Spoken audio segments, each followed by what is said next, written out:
Welcome to the CCFR Radio Podcast, your source for news, updates, and stories from the CCFR.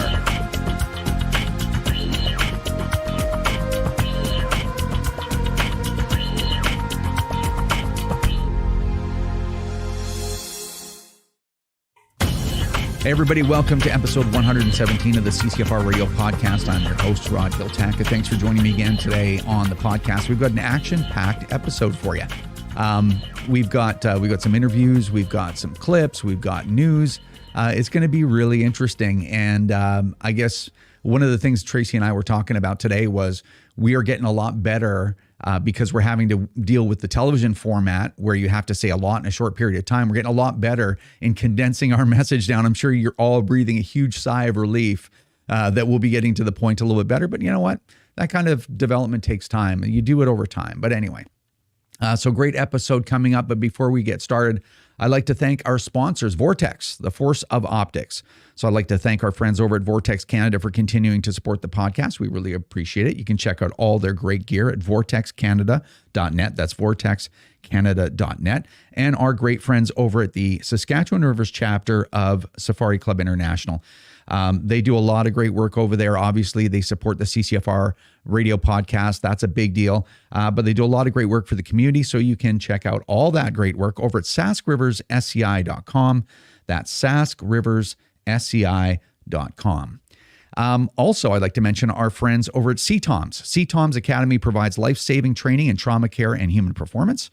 And it's perfect for outdoor enthusiasts, hunters, shooters, anybody that wants to be prepared for emergencies. You can check out all of their great courses and products over at ctomsinc.com, ctomsinc.com. And finally, the great people over at North Pro Sports in Saskatoon, Saskatchewan. You can find firearms, ammunition, archery, cold weather gear, all kinds of stuff, you name it. Over at North Pro Sports. You can check them out at northprosports.com. That's northprosports.com. Okay. Thanks to our new sponsors for coming on board, and we really appreciate the help there. Okay. Now, I got a couple of things to go through with you, and let's start with the CCFR Radio on the Air. Our television show on WOW TV is over. I delivered the last episode yesterday, so I can't tell you how relieved I am because it was a tremendous amount of work. I tell you, if you had to work in television doing something like a talk show, like a daily talk show kind of thing, I can only imagine. Well, I understand how much work that is, finding guests and sending the questions to the guests so they kind of understand where the angle of the interview is going, and doing production and hosting the thing and trying to get it right and all that stuff. It was to do a weekly show on a weekly deadline, no matter what's going on in my life or the CCFR's life or whatever, has been really challenging. But we did it. I was never late with one episode out of 13 in a row. But anyway, I'm glad it was over from a work perspective. Although I don't have any real metrics to determine how effective it was, whether it did mobilize a lot of people in our communities to start getting interested, right? If you remember the reason why we're doing a show on a hunting channel, right, on an outdoor channel. But I think it did. And as the shows progressed, they got better and better. I mean, I would say I saw myself getting a little bit better as far as that format's concerned, because I guess you could say it's scripted, but I just write points down just like I do for the podcast.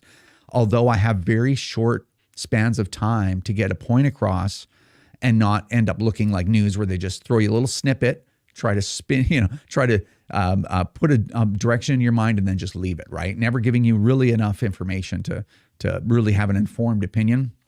So anyway, it was a challenging project, and I think it made me a little bit better at the media stuff that we do. So anyway, as far as uploading all the episodes, we own the show. So we can upload all the episodes to the YouTube channel. I don't think they're going to get a lot of views because a lot of the content that I used for the television show was the same that I used for the podcast, other than the interviews. So you might be interested to see these 13 interviews. They're kind of neat. So I don't know, I'm thinking maybe 3 weeks from now, somewhere around there, I'll do a mass upload. I'll spend a day and just upload all the episodes and turn it on. You can check those out if you want.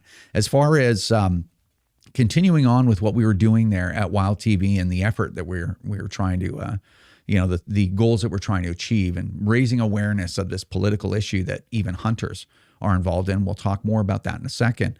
I'd like to continue to do stuff on television. I think we will be doing a monthly update show, although that's not set in stone. And then maybe a second season in January. I don't know. That's a long way away. But anyway, it may be in the cards. We'll have to see. There's a lot of moving parts, as you know, with the CCFR, with the environment in Canada, with me personally. So we'll have to see what happens there. But anyway, that's the future of the show.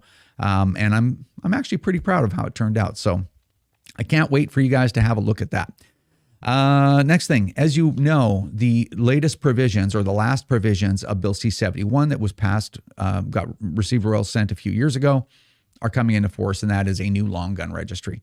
And it's funny how much focus the Liberals are paying towards telling people it's not a long gun registry when it in fact is a long gun registry. And I'm going to give you the details just to make sure that I'm not speaking in broad terms and that you have all the information. I'm going to tell you exactly what you need to know about it in about 2 seconds. But I think to introduce it, we should hear from Marco Mendicino, the Minister of Public Safety himself, about what's going on. We are here today because we believe strongly that Canadians deserve to feel safe in their communities. Effective May 18, individuals and businesses transferring or selling a non-restricted firearm will need to confirm the purchaser's identity and validate that they hold and are still eligible to hold an appropriate firearms license, validate the transferee's license information to the registrar of firearms, and obtain a reference number from the registrar in order to proceed with the acquisition. And this all can be done easily and instantaneously through the Canadian Firearm Programs portal, which is available online 24/7. Well, again, the first thing I just want to be clear about is that this is not a registry. You'll hear from some who will try to characterize it as that. And I just want to be abundantly clear that that is not what we are doing today. Point final. Okay, there he is. So a couple of important things. Obviously, I put little fade to whites, right? So little white flashes between where I made the cuts. That is a highly edited, incredibly edited, 1 minute and 15 second, whatever it was, clip of an interview that was 40 minutes long. Okay, so if you want to find the entire interview, you can go to the CPAC YouTube channel and just scroll down the videos and you'll see it, or go right to cpac.ca, I believe, cpac.ca, and you can find that video. Just type in Marco Mendicino, which is what I did in the search bar, and you can find the whole interview. I would encourage you to watch it because context is important, and I never want to be that person that's doing the things that I accuse other people of doing, and of how and talking about how, elaborating on how damaging it is when they do those things. So check out that whole interview. But here is the upshot. Here's the takeaways. Okay. All right. Private transfers of long guns, non-restricted firearms. The information on the buyer's information will be captured. The seller's information will be captured. Okay, buyer and seller by the government. The government will then provide an approval if they approve of that transfer. Then the government will issue a reference number. Definitely not a registry. Okay. Now, to be clear, the only information that's not there is the information on the firearm itself. All the rest of that is exactly like the long gun registry was before. Okay.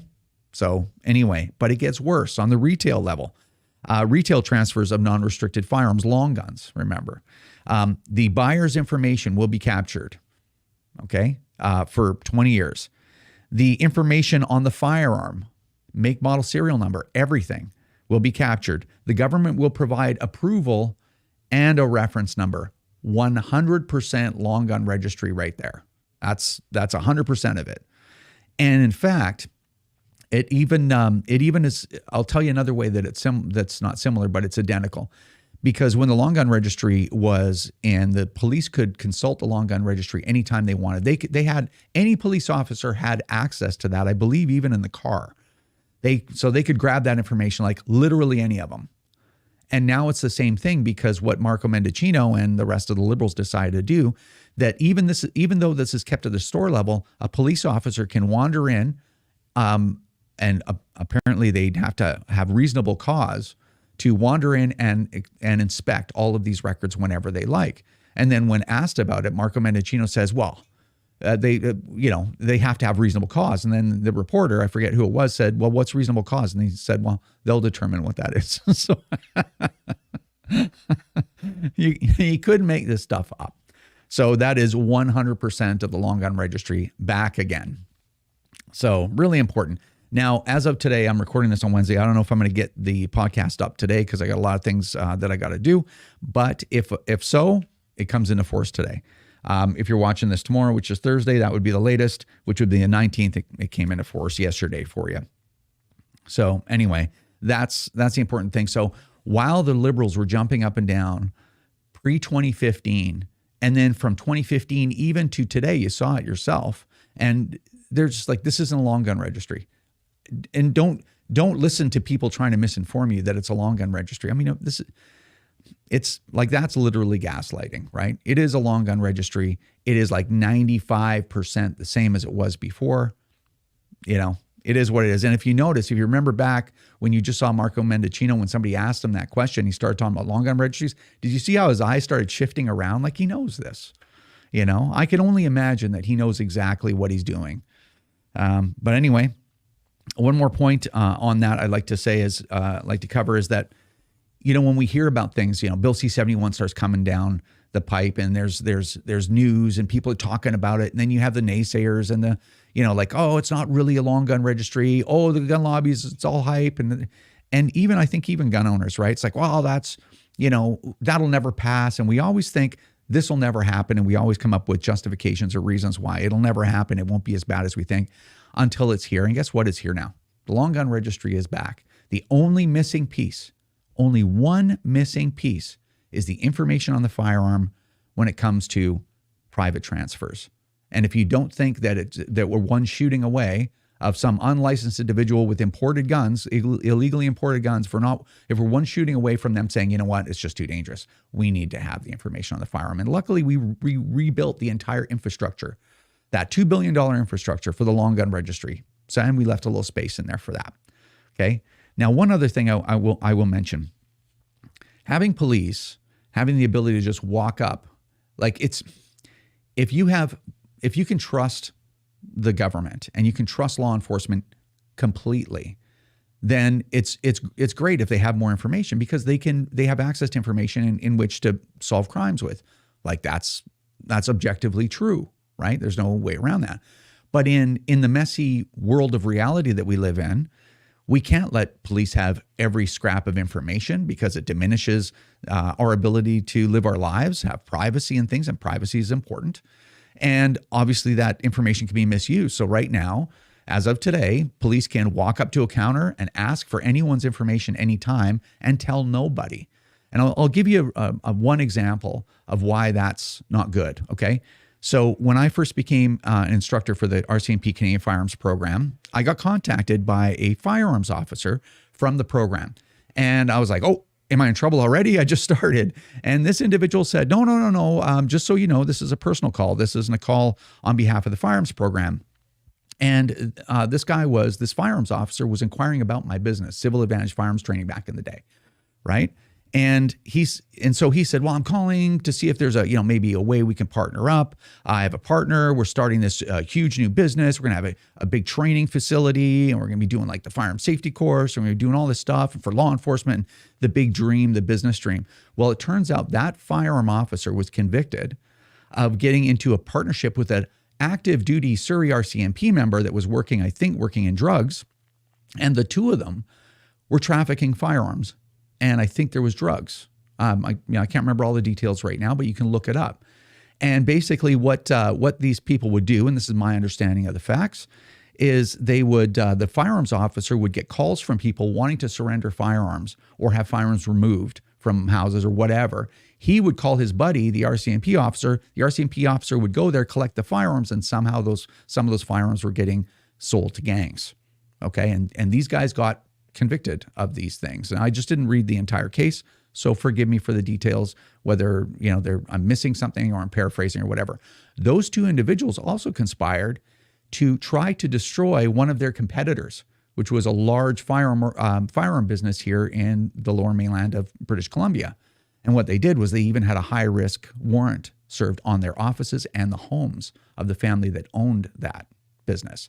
And the individual, that family, the individual that owned the business, sued them and was successful in getting a payout, is my understanding, from the government for them actually abusing that power and putting them through this ordeal for, I think, 4 or 5 years, maybe 6 years. Okay? So do I trust the government and its minions implicitly? No. Do I trust them? Do I give them the benefit of the doubt? Yes. So is there a downside to people being able to walk up, get all kinds of information, including your address, what you own, the types of firearms, the make, model, serial number, your password, for your PAL account, your address, all that stuff? Is there a downside to that? You bet there is. So anyway, we deal in facts here at the CCFR Radio podcast, whatever it is. We deal in facts, and they're reasonable. So these are some of the reasons. And forget about the argument against long gun registries and firearm registration. Hopefully you all know what those are already. Okay. Anyway, what I want to do now is I want to play you an interview I did yesterday with Serge and Patrice from Cadex Defense. Over at Cadex Defense, they make a variety of different products and whatnot, but when it comes to complete firearms, they make only one action of firearm, and that's bolt action. These are dressed up, super accurate hunting rifles, basically. And they were accused by Polysesouvient, the most active and in a lot of ways toxic, not more toxic than the doctors. The doctors are more toxic, in my opinion, but an incredibly toxic anti-gun organization in Canada. They got accused of being an assault weapons manufacturer. Anyway, check out this interview. All right, we're back. So via Skype, I've got my special guests, Serge and Patrice from Cadex Defense. How are you, gentlemen? Great. Very good. Thanks for inviting us. It's my pleasure. Okay, so the reason why you're on is we have a bit of a story to tell, which is kind of interesting. But before we get started, some people may not have heard of Cadex before. Do you want to give just kind of a quick summary of what your company's all about? Yes, we are a manufacturer of gun rifle from A to Z. 100% of the gun is manufactured in our facility in Quebec, Canada, and 100% of all what we are producing here is manufactured, designed by us, part by part. So we're quite proud as Canadians to get this success story in some ways. All right, so let's get started with this story itself. So as the story goes, there's a very prominent, probably the most active anti-gun group in Canada, which is Polysesouvient, and they tweeted out, and I'll just read the tweet and we'll just dissect that after. But the tweet is, Pierre Poilievre, happy to visit an assault weapon dealer, military-grade products intended for civilian market, focusing on job creation rather than the risks to public safety associated with the availability of such weapons. So, and of course, some hashtags, pro-gun lobby, hashtag no thanks, that kind of thing. So they're accusing you of being an assault weapons manufacturer, and which is ridiculous. So how does that make you feel as people that own and work in a business? Well, as the owners of this company, I'm not happy of that. Been accused of something we never done. Definitely, it's a big problem. Cadex never have produced or worked on the design to make a complete, let's say, assaulting rifle, semi-auto, or any of these guns. We've been focusing on the hunting precision rifle since the beginning, and on the statement that you're saying, we also kind of stipulate that we have to take a political positions, which at the end of the day, we didn't have any intent to jump into any kind of like party or politic or supporting necessarily one more or the other. We tried to stay as neutral. We received a request for a visit to our factory. We were very proud to show to the Canadians who we were, and that was it in our case.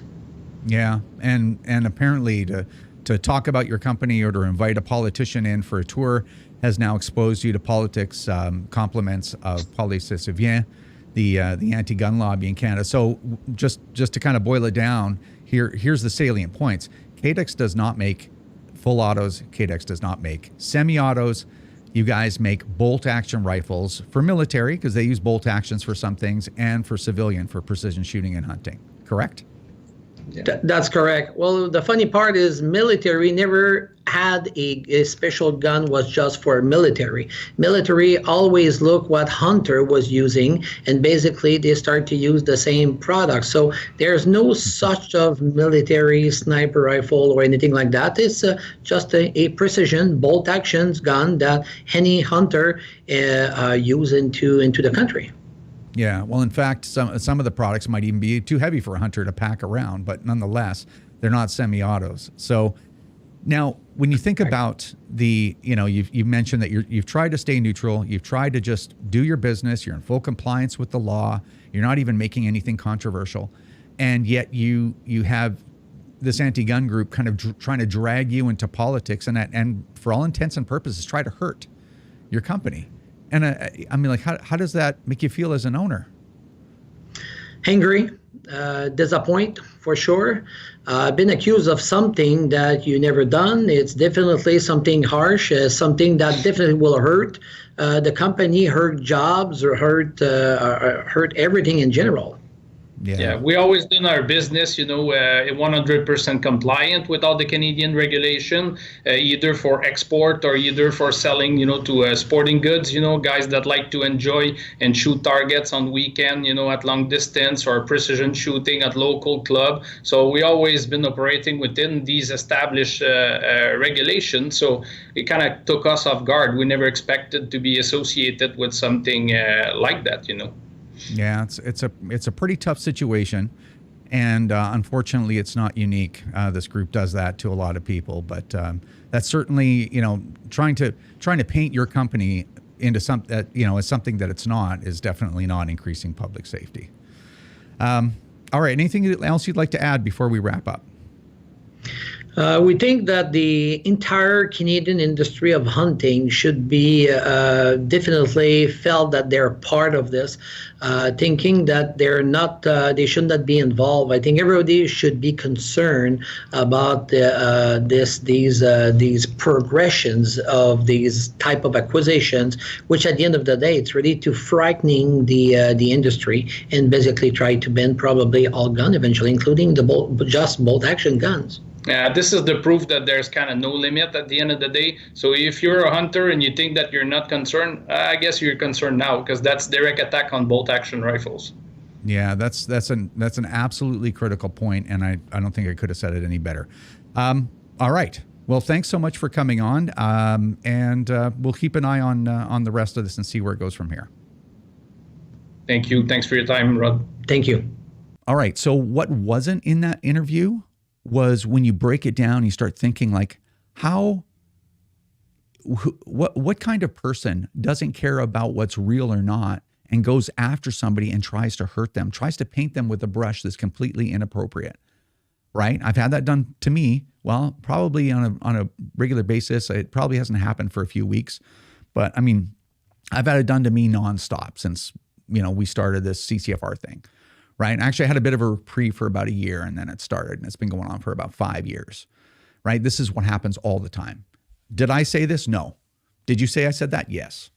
Right. So, and now it just shows how ridiculous. You can't take any of these people seriously. They're not serious people. And this is what's been missing from the conversation in Canada around guns, is a serious, honest, fact-based, reasonable conversation around firearm-related violence, the benefits of owning guns, why that's important, what the balance between public safety and the freedoms to own firearms, what those are, and have a far more intellectual and reasonable conversation about what that balance is. Like, this is what's needed if you really want to get the best solution for everybody.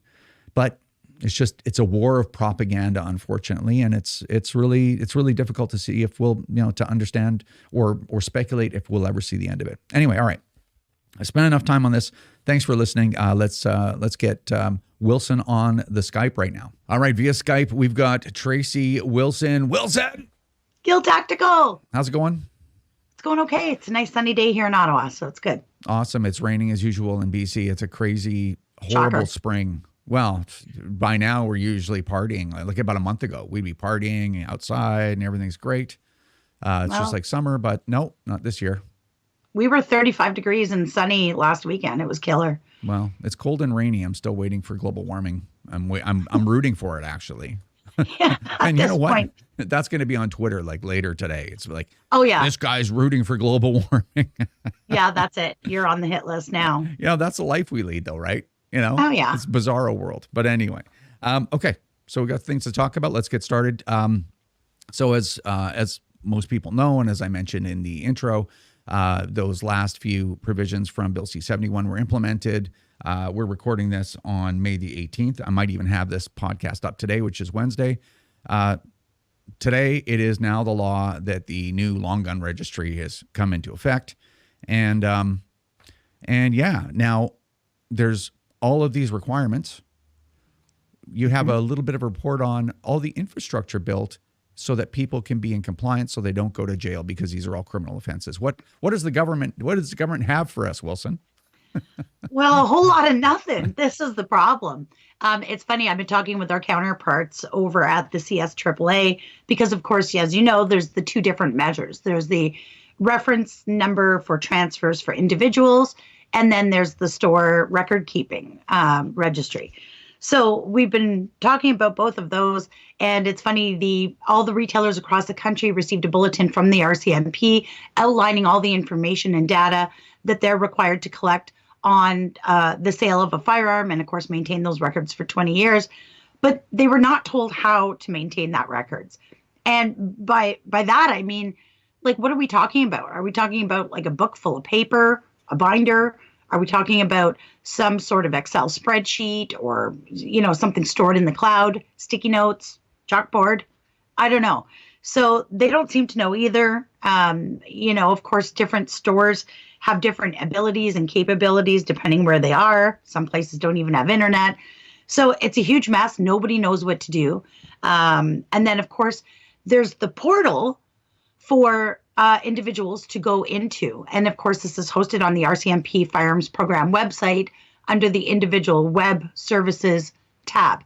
So I tried to log into that yesterday. I couldn't even log in to the web services, let alone find a portal. I've seen some screenshots from the CSAAA on the business end of it. I don't know how similar the individual end will look, but I wish I had more for people. But here we are in the 11th hour. We're about to have all these measures become law, and as of today, and I can't access any of it. So I don't know. Yeah, it's a mess. And I had said on our television show, you know, I tried to log in there too, and I'm an instructor with the program, and I have a valid PAL, and the last time I renewed my PAL, I did it online or whatever. I tried to log in. It said that my username was revoked. Like, it used that word, revoked. And that sounds serious. Well, yeah, and like, I don't know what that means. That's a very specific word. So I don't know if it's just like, oh, our system's down and that's the error message that we have, or Rod, you're in trouble. You've been talking too much. You've had too much to think. I don't know. I don't know what that means. So anyway, it's a bit of a mess, and obviously that makes it very difficult for people to comply with the law. Yeah. I don't know. I don't know either. Yeah, we could go right down the rabbit hole if we wanted to, but I don't think it's useful. Anyway, we'll report as soon as we hear something. Make sure that you're signed up for the CCFR email newsletter, because the minute that we hear stuff, we'll blast it out there too. But as I said in the past, we send one email out a week. We don't send emails every day and spam the hell out of you so you start ignoring them, because usually the stuff that we send out is fairly relevant to your life as a gun owner. Make sure you're on that list. So go to firearmrights.ca, scroll right down to the bottom. You'll see a button there that says join email newsletter if you're not on our email list. And of course, it costs you nothing. You know what it costs you? It costs you 2 minutes. So get on there so that we can let you know when we know. Anyway. All right, next thing. CPC deadline for membership to vote in the leadership election. That's right. As you know, we're not going to go through the whole spiel, but we've got a CPC leadership election for the Federal Conservative Party. You have 16 days to become a member and have your say. If you're not a member, you don't get a say. So make sure you go ahead and do that. 16 days to go. And then, of course, if you aren't a member, you'll have to watch and see what everyone else chooses. Yeah. You can't win if you don't play. That's right. All right. Now, here's an interesting thing. A story came out, and I think it was the National Post, about Jean Charest doing some vote packing using Liberal election lists. Yeah, that's right. So the National Post reported on Monday that there was an email that went out, and it specified right at the top that it was a request from Jean Charest. It went out to Liberal voters in Quebec, trying to recruit them to get federal Conservative memberships and vote for him in leadership. So it's pretty questionable. A lot of people actually talked about this on Twitter before the story came out. And it's funny because it's, I thought, well, come on, that's silly. That won't happen. Sure enough, it did. Now, Jean Charest's team is saying that it was an ill-advised volunteer that did it, threw that guy right under the bus, and said that they did not ask for this pitch. So we'll see. But yeah, that's a problem with these membership sales by the candidates, of course, is tapping into Liberal voter lists to get them to buy Conservative memberships. So I don't know. Yeah, it's a little concerning. But I mean, I guess in the grand scheme of things, you can ask anyone to become a member of a political party, and anyone can, it's almost like people accusing us of having certain people that are members. It's like, well, I can't control who's a member of the CCFR. Although if I were canvassing certain communities looking for members and, they didn't fit with our mandate, then that might be questionable. I don't know. It's hard to know what to think about that. But I think anyone that's a conservative and is living in such a polarized Canada right now would be concerned that their political party is people are attempting to pack it with Liberals. So that's exactly it. So yeah, a little concerning. In an ideal world, we'd all just get along, but whatever. Can't we all just get along? Can't we just? All right. Quick reminder about National Range Day. It's coming up. 17 days. Yeah, 17 days to National Range Day. It is not too late to find an event near you or register yours at nationalrangeday.ca. Here in Ottawa, we are hoping for good weather, because I've got literally a circus going on, as I've said on the show before. And of course, I got our friend Jim Shockey coming to Ottawa. He's going to be stopping by National Range Day at the Eastern Ontario Shooting Club and walking around, talking to people, shoot some guns, spend some time with all the families out there, and looking forward to a really great day. Yeah, Jim's awesome. Jim's awesome. Great. Yeah. He makes himself available to do stuff when we need him to, and he really cares. And anyway, I can't say enough about him. He's a good dude. Yeah, good dude. Okay. And then we have a provincial election coming up in Ontario, and it's actually relevant to gun owners. Yeah, this is a really important one. So 15 days from now, we will be heading to the polls to elect possibly a new premier of Ontario. Now, of course, the Ontario Liberal Party, so the provincial Liberal Party in Ontario, leader Stephen Del Duca has said that he promises within the first 100 days to fully ban handguns from licensed legal sport shooters, Olympic athletes, whoever in Ontario, should he win. So I need every gun owner in Ontario who's watching this, and tell all your friends to go to elections.on.ca. Make sure you are registered to vote in the upcoming provincial election, and make sure you don't vote for Stephen Del Duca. Well, and you also have to make sure that you don't create a coalition government either, right? Yes. So the NDP in Ontario are just as crazy as the NDP in other provinces. So beware of them too. Yeah, like I can't imagine 15 days from now, having a leader that's going to focus solely on sport shooters, right? Licensed gun owners. So yeah. And it's hilarious. You know what's interesting about that? And I think we already talked about this before, but just kind of note, Evan Solomon actually took Stephen Palooka to task on whatever it was, Power Play or whatever he's hosting. Yeah, he really took him to task. He said, well, how is that going to deal with street crime? And, he really asked questions. So it is refreshing, although very rare. It's refreshing to see that in mainstream media from time to time. I mean, that clip's old now. It's like probably a month old, but yeah, it's, and oddly enough, I haven't seen him talk about the handgun ban too much recently. He was talking about it for a while, but now it's kind of slid off the table.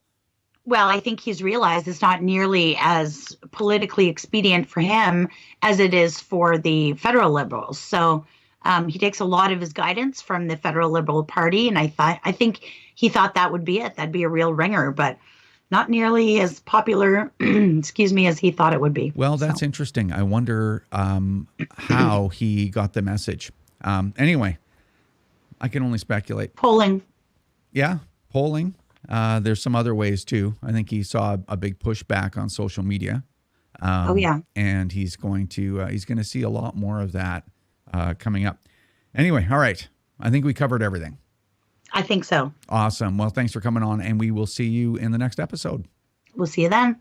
All right, that's going to do it for episode 117 of the CCFR Radio podcast. Thanks, everyone, for watching. Make sure you share the podcast. Make sure you let your gun friends know what's going on, and so they can stay on the compliant side of the law, which is obviously really important. One more thing I'm going to ask you. I'm going to ask you to do me a favor if you haven't already. It's not going to cost you anything, and it'll take you about 2 minutes. Do me a favor and make sure that we can reach you by going to firearmrights.ca. Go to the CCFR's website. You can also get there, by the way, by going to ccfr.ca.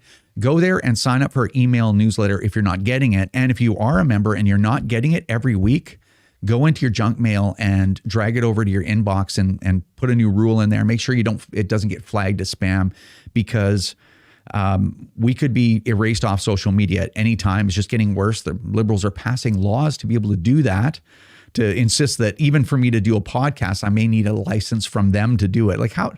This is an upside down world, man.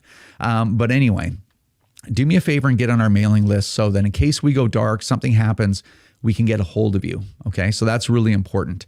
So again, go to ccfr.ca or firearmrights.ca, scroll down, hit the button that says join email newsletter or whatever it says, and get on our email newsletter list. We only send one email a week. We're not going to spam you, sending you emails every day or every 3 days or whatever. Once a week, and only if there's an emergency, we'll send an extra one. All right. Anyway, thanks for watching. Make sure you share the podcast. Take care, and we'll see you next time.